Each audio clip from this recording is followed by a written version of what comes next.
right, here it says, in a recent poll, 260 people were asked if they like dogs, and 24% said they did. Find the margin of error of this poll at the 90% confidence level.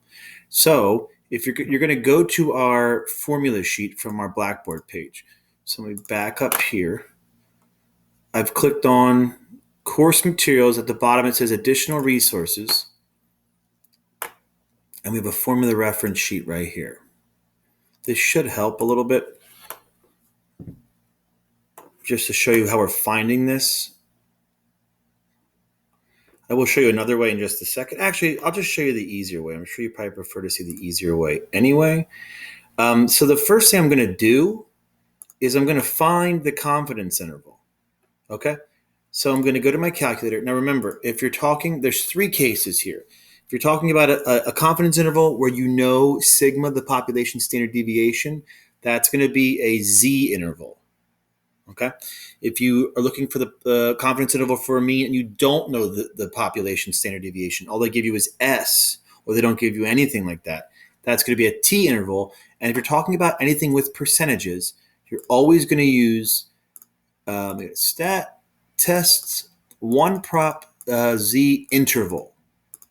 Right there, option A, one prop Z interval. So now, well, here's the issue. It says 260 people were asked if they like dogs. 24% said they did. Problem here is it asks for a number of people who said they did, not a percentage of people who said they did. So we need to figure out what is 24% of 260.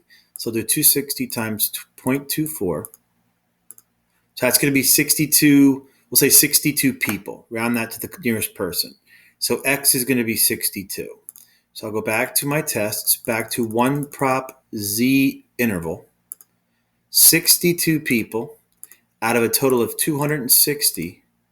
My confidence level is 0.90. So we calculate that. Now remember, our point estimate, the middle value of our confidence interval is that. So it's going to be P hat plus or minus the margin of error. So looking at this is going to be 24.24 plus or minus something gives me these two values, 0.19499 and 0.28193. So to figure out what that number is, just take the higher of the two, 0.28193, 0.28193. I'm going to subtract my point estimate, which is 0.24.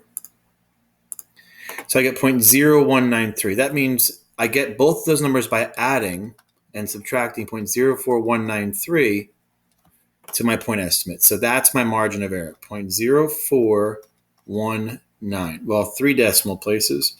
That will be 0.042.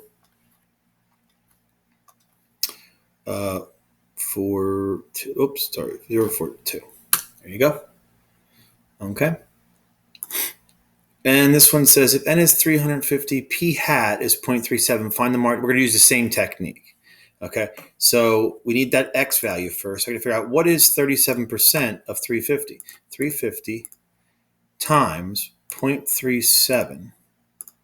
So that's 129. We'll say 130 people. All right. Because if you do 130 divided by 350, you get roughly 37%. So 130 people.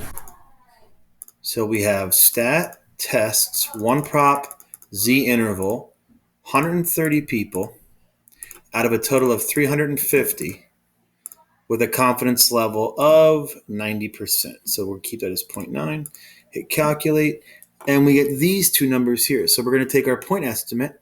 We're going to do 0.41391, 0.41391, and subtract my point estimate, which is 0.37. So that means this confidence interval is the same as 0.37 plus or minus that. So we get 0.044. And there you go.